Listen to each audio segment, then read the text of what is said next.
Good afternoon, everyone. Welcome to another episode of Dojo Live. Today is Tuesday, September 7th, 2021. I'm Tulio Siragusa, broadcasting from Southern California, and I'm joined by Kim Lantis in Hermosillo, Mexico, and Carlos Ponce in Cuernavaca, Mexico.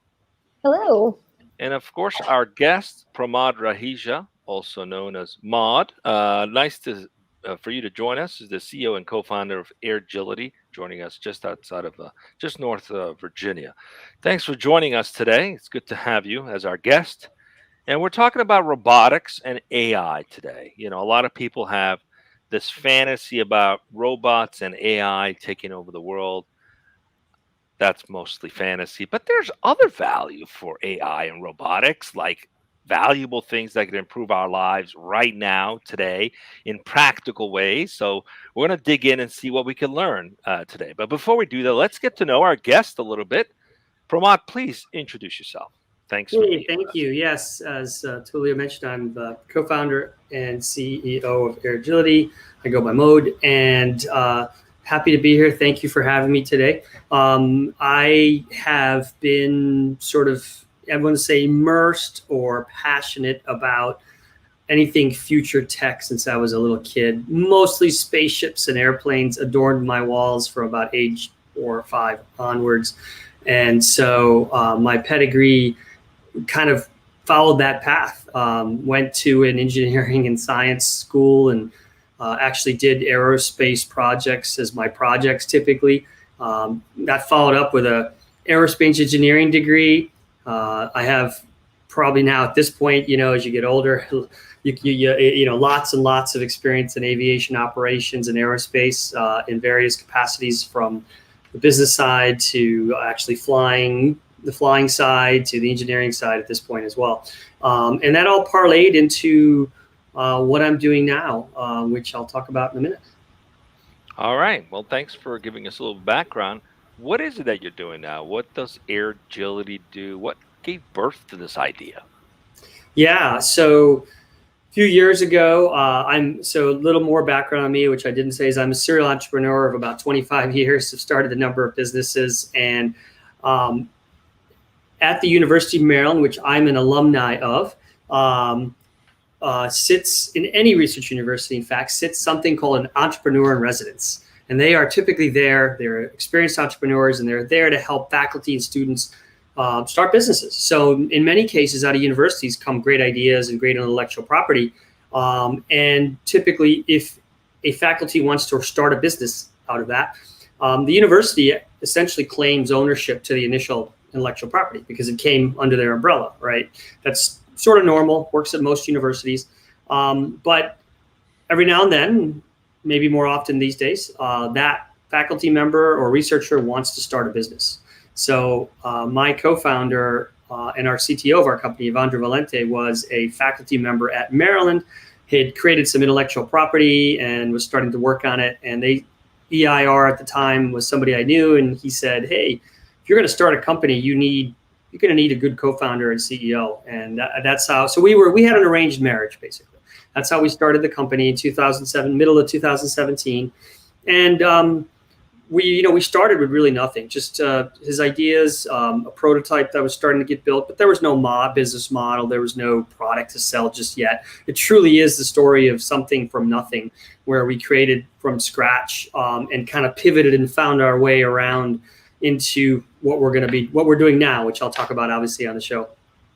So what does the company actually do today? Yeah, so we do artificial intelligence. We build artificial intelligence and autonomous robotic systems, unmanned robotic systems, really. And that could be ground, air, and sea. We happen to have a lot of pedigree with aerial, what we call aerial assets, or what most of the audience probably knows as drones, is where most of our experience is. However, we've done some ground prototypes too. And so we kind of play in all those areas. However, we are truly experts on drones. Okay, we have to dig in and see what we can learn today. So much in that space, Yeah. pun intended. I know Uber's testing some self-flying autonomous vehicles. I mean, there's a lot of things going on there. We can talk about that. Let's go right into it. Let's kick off the conversation today. Kim, Please introduce the topic and let's see what we can learn. Yeah, thank you for being here with us today, Pramod. It's nice to meet you and to learn about Airgility. The topic as chosen by you is AI and robotics on the edge. How does layering in AI on the edge of robotic systems save lives, improve efficiency, and simply return on ROI for the stakeholder? So the question for today is, so why that topic? Why did you choose this topic? Why is it timely? So it's very timely because when we talk about artificial intelligence, I'll use a Tesla as a simple example. Not everybody has been in a Tesla, but they're in the news these days. So most people have seen a Tesla, know a little bit about it, know that there's some sort of autopilot, etc., and that it's maybe caused a couple accidents, maybe not, probably debatable. But the bottom line is your car, as it's that Tesla, and actually many other cars these days, as they're driving on the roads, they are collecting tons and tons of data. So when you stop at a red light, that's a data point. When somebody crosses the street, that's a data point. Okay, that looks like a person. Or I'm driving and there's a truck next to me. Oh, that looks like a truck. And so millions and millions of data points now get collected into the brain of the car, the brain really of Tesla, and then that gets dispersed into how they make the software and make the software smarter. So in the same vein, we're doing that with drones. We're actually putting in both autonomous artificial intelligence, which means I'm a drone. I have a little brain in my little drone body, and I'm going to make sure that I don't hit anything. Just like the Tesla. Tesla, if you're driving on autopilot, theoretically, it should avoid all objects, right? So it's the same thing here with the drone. That's more the navigation specific, we'll call it. But then now there's more the mission specific. Okay, I'm on a mission, and an example would be I am trying to find somebody that might be alive in a search and rescue situation. And I am the drone, I'm the robot here. There's no humans around me. I need to go do this. Or it's too dangerous and we don't have somebody that can come in here just yet. Or I need to go and lead the team before they come in and I need to tell them where to go. So I, the drone, with a fusion of algorithms and sensors, can see that maybe somebody's alive under that rubble by using an infrared camera as an example, or a Wi-Fi finder where somebody's with their cell phone and they're trying to send a signal out. We can detect that. And so those are just a couple different examples. There's other means, but that's one way of an ROI of saving human lives on the public safety. I'll call on the public safety side of things. I would love to unfold some of the applications. Years ago, I worked with an industrial design firm that was looking for an easy way to track apple orchard crops. Apparently, in huge farms of apple orchard, if something goes bad, you can lose an entire crop. And so they manually travel up and down thousands of acres to track this stuff. And with drones and cameras and sensors, they can actually monitor this proactively. So I've seen some of the application in agriculture and agro-tech. What are some of the applications that are evolving today that you're noticing? Yeah, so one area that we are becoming specialists in is inspections. So imagine, and specifically inspections in dangerous places. We like to call it, there's a whole bunch of D's there: dangerous, distant, dull. These D's, I'll use that terminology. And what I mean by that is, imagine a tank or a nuclear facility or something where it's probably pretty hazardous for humans to go. And that's what the status quo is. Hey, I got to go climb this ladder that's, a couple hundred feet up, or which I can show you pictures of.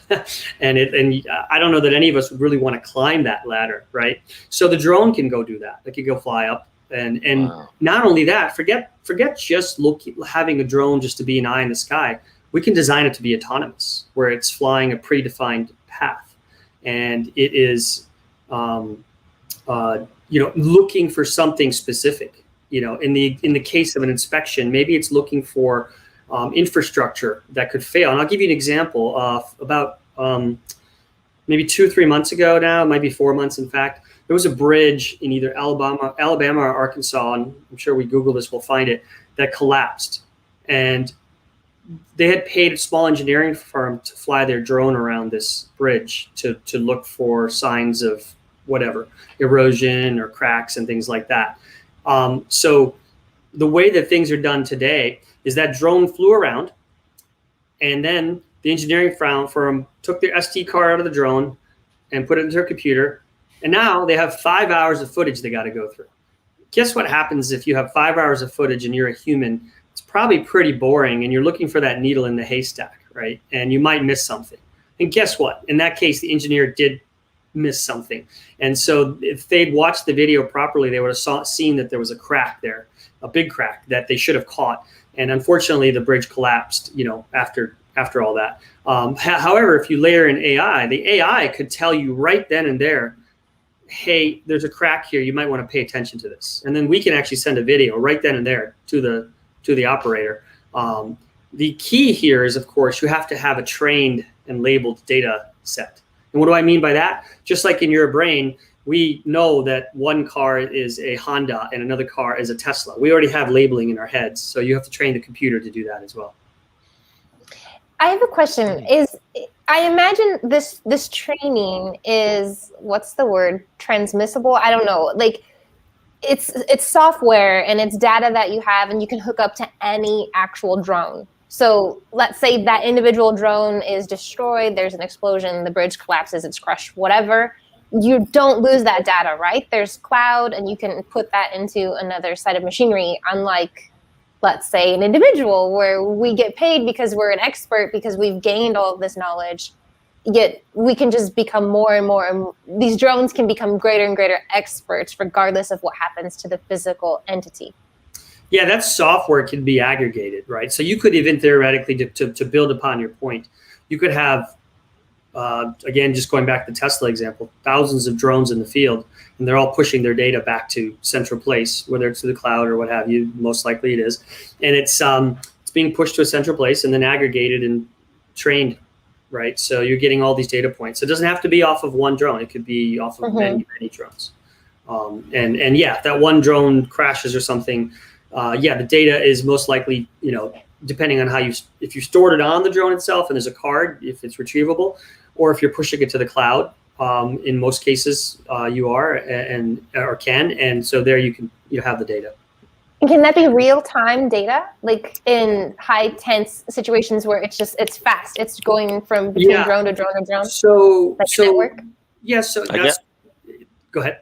I guess that's the promise of 5G, right? Is that every drone could be an IoT device. Yeah, depending on how your what your communication methods are would really depend on that answer. But what I was going to basically say was that that data. The question you asked was around really, can you get some information real time? And the answer is yes. So in our case, in many situations, people want a real time video feed and they want to be looking at everything. That takes a lot of bandwidth and a lot of computational power, which means a lot of battery. So you're using a lot of energy. What we're saying here is there are many situations where you don't need to look at dull, boring video for hours upon hours. Only be notified when you really need to. Think about a security setting where you have the old, if you remember and they still have this, the security guy in the guard shack, and he's got 6 cameras he's got to look at. Is he looking at all 6 of those cameras? Is he doing his homework from night school? I don't know what he's doing. These days he's on his cell phone, probably doing social media. So think about that. You don't need to look at all that video, but you do need to know if, hey, somebody's trying to hop the fence, or somebody's trying to unlock that door, or somebody got within 5 feet of the perimeter, whatever the criteria is for that organization, that can be trained to be AI. That now the guard is sitting there, but they're being proactive when they're told, hey, there's something going on here. There's a breach. You need to go check this out. We're actually talking to organizations both in the military and outside of the military about these security applications where you have something on the ground. It could be a camera. It could be in some cases it could be a robot dog or a little robot like you guys were showing me earlier. And it could be that, hey, I see something, and then it automatically sends a message to a flying drone to say, hey, come take an overhead look here. Right. And then if you see something, let's go ahead and let the real human know what's going on. Maybe, that's just one scenario, but those are scenarios that are actually the future. Pramod, it's interesting that we're discussing a technology that, well, at least yours, that was inspired initially by a cartoon character, right? Yeah. Cat dog. Yeah. Hey, I'm glad you brought that up. Yeah. So the drone that we have right now that we've launched into the market as a product and I didn't say this earlier, but it can also fly into any situation anywhere, including GPS denied environments, which is kind of a big deal these days, autonomously, by the way. But yeah, so it has 2 sections on it, which means you can have 2 types of payloads and 2 different things, which also makes it fairly unique. So we have a strong intern culture within our company in terms of we have great relationships with the University of Maryland and Virginia Tech and Northeastern University in Boston. And and so they named it the Cat Dog, some of our interns. Now, we can't use that publicly because that's actually a trademark name, but internally we call it the Cat Dog. Cool. I had to Google that. It's a bit before my time, I think. Yeah, back then when I know what Cat Dog is because I have a kid, so he knows what a cartoon is. So it was kind of creepy, right? To have 2 animals in one body. It was like, that's right. Oh my gosh. Yeah. But anyway, I understand the concept, so thank you. Before I pass it on to, sorry, Kim, just one more thing. No, okay? Go for it. Yeah, I realize that our viewers and ourselves, we're all familiar with the drones and with high-end robotics because we know the space. We've had a lot of conversations on Dojo Live, but there just might be someone out there who's watching who's fairly, let's call it, new to the world of robotics, okay, and specifically to drones.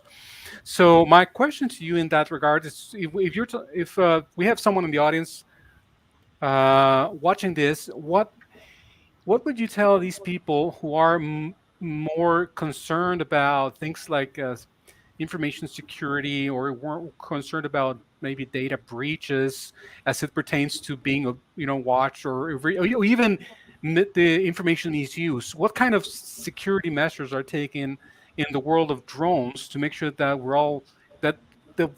help people understand that these devices are for the good, to help us, to make our lives easier and more convenient, and even save lives? So what would you say to these people who might be concerned about these aspects of air drones technology? So if you're asking about what's being done to protect the information and the data, is that the question, Carlos? I want to make sure. Yes, that is correct.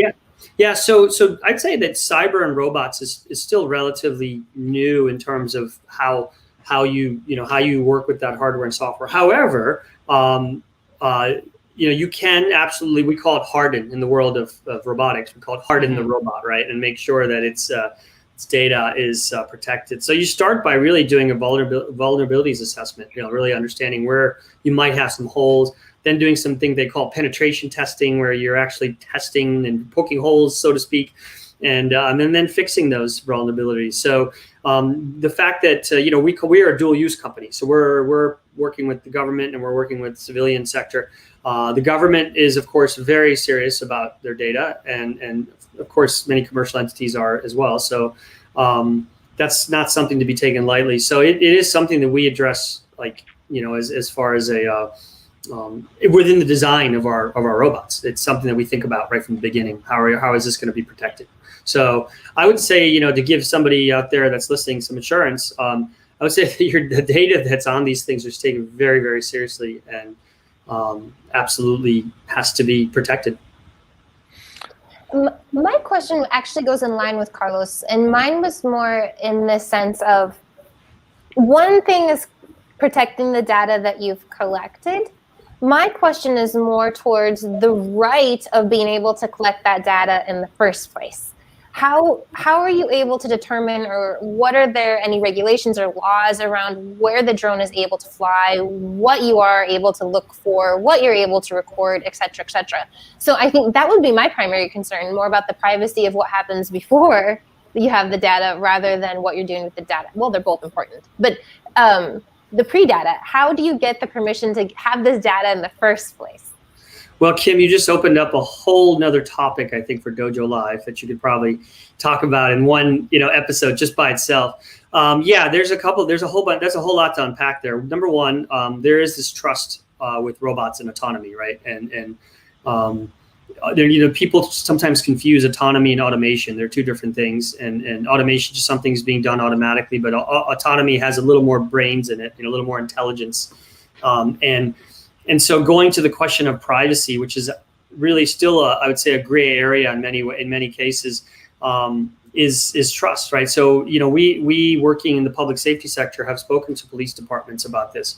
And I'd say that it really depends on where you are. The rules, the laws are different. But in general, there are privacy laws. Like I can't legally take my drone, for example, and fly it over the airspace of your house in most jurisdictions. That's breaking the law. So there are laws. There are a lot of gray areas too. I know that when from a practical standpoint, when the police officer was asked in a smart cities program we were part of about the privacy stuff, he said, "Look, we don't have time for that. We're just trying to help people or catch the bad guy. Really, that's it. We don't have time for this." But there has to be some trust there, and there's facial recognition software. There's all these things out there, right? And it really depends on where you are. An example might be on a military base. Pretty much anything goes. You might as well assume your privacy is gone because you're being watched, right? There might probably a camera. Right.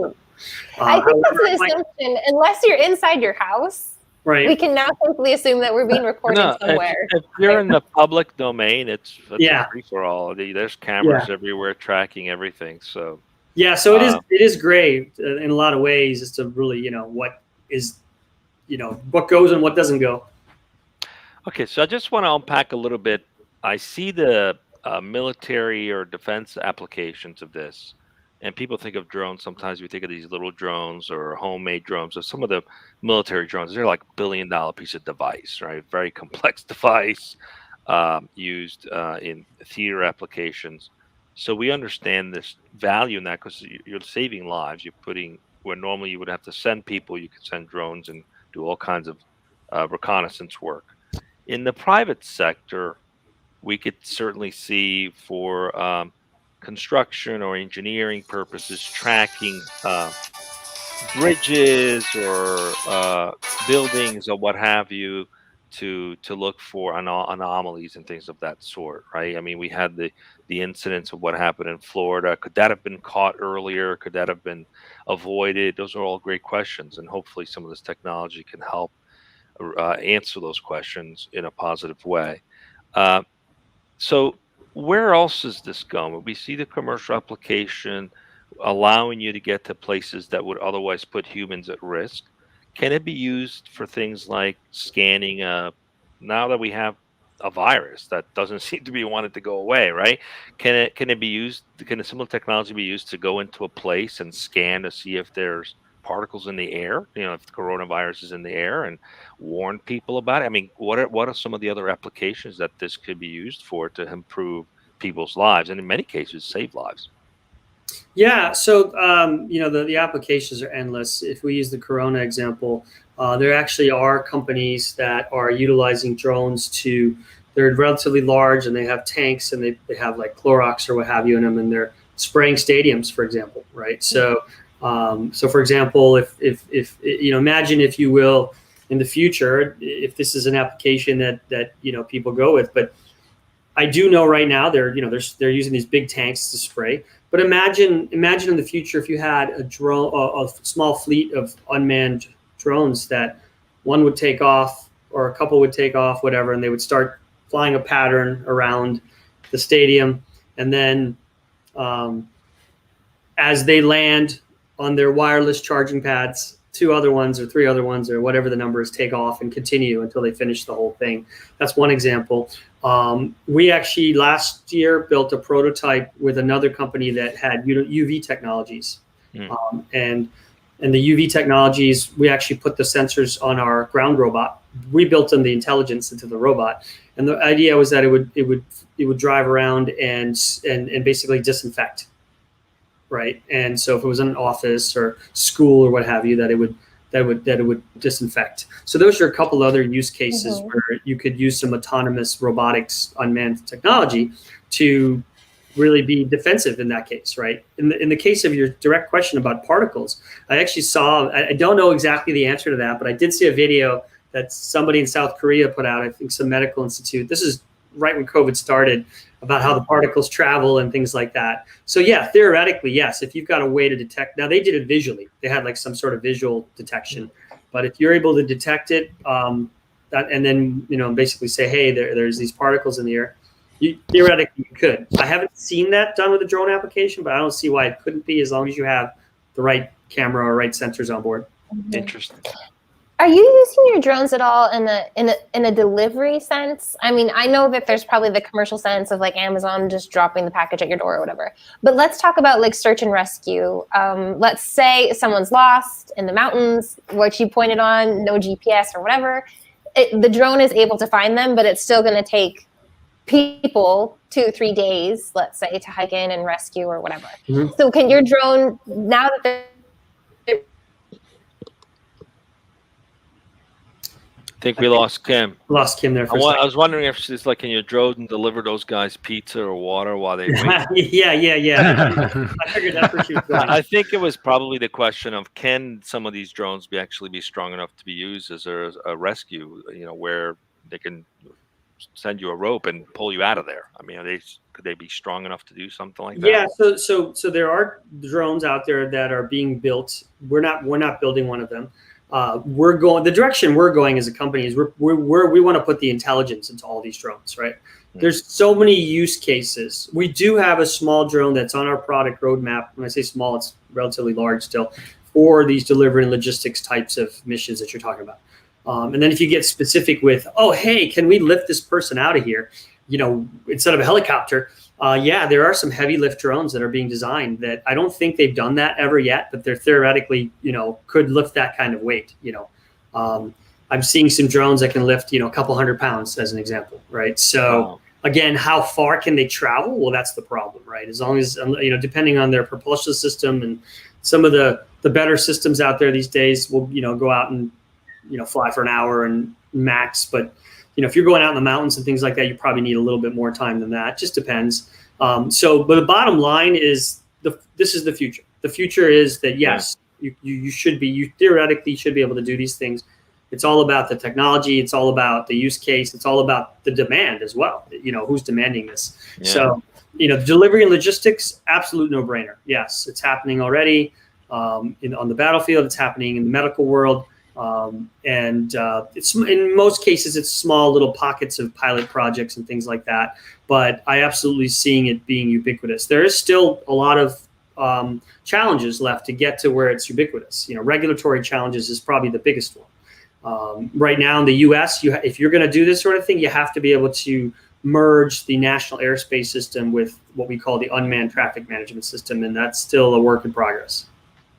Yeah, I think we had a guess about that AirMap a couple of years ago talking about. I know those guys. Yeah, that's right. They were pioneers. They were pioneers on that whole idea. And since then, there's been a proliferation of companies that are attacking that world in different ways. But AirMap was definitely a pioneer. For like, hey, the vision. Here's the vision. Well, we're coming up on time. In fact, we're up on time. But it sounds as though, when it comes to what was otherwise difficult to accomplish with human beings, getting to location, tracking, just the logistics of doing the things that we talked about with drones, and the fact that AI makes them intelligent, and the autonomous drones allows to do things that would otherwise be impossible to scale, at least to scale from a human perspective, or even get to. It definitely is creating a better quality of life, or improving the management of risk to life with these technologies. So it's fantastic to hear that. Tell us a little bit about, as we come to an end, the company's culture. What kind of people want to come work with you guys? What do you look for? Yeah, well, we're very fortunate to have, I would say, a great culture, and we have some values and things that really guide us, right? So we look for those kind of people. I'll give you a couple examples. We look for people that are self-starters. They're accountable for themselves, but at the same time accountable for themselves, but also good team players. We have a lot of aviation themes in our company. So one of those core values that we have is something called check your six. So if you remember I don't know if you know where that came from, but that came from World War I when we first started seeing fighter planes, people using airplanes to fight, and they couldn't see behind them. So their buddies would say, hey, I got your six. So not check your six, but I've got your six. I've got your six implies I'm going to be there to back you up and help you out, right? So it's really a team, very team-oriented culture. So we look for team players that will contribute and be part of the solution and aren't necessarily there just for their own individual glory. Individual glory comes along with being part of the team. So. Awesome. Thank you for sharing that with us. Thanks for being with us today. We wish you a lot of success, doing a lot of good here to help improve the lives of people using technology. It's always great to hear that. Just bear with us as we go off the air in just a minute. Carlos, what do we got coming up for the rest of the week? Thank you, Tulio. We have one more guest. That's tomorrow. Remember, folks, that on Thursday we're not gonna be airing Dojo Live. But tomorrow we'll be speaking with Paul Hanges, the CEO of DipJab, which is a digital entertainment company. The topic is going to be innovating in a box, how to push the limits while remaining true for the business mission. So that's exactly what we'll be discussing tomorrow right here on Dojo Live at 12 p.m. Pacific, folks. So join us and be safe.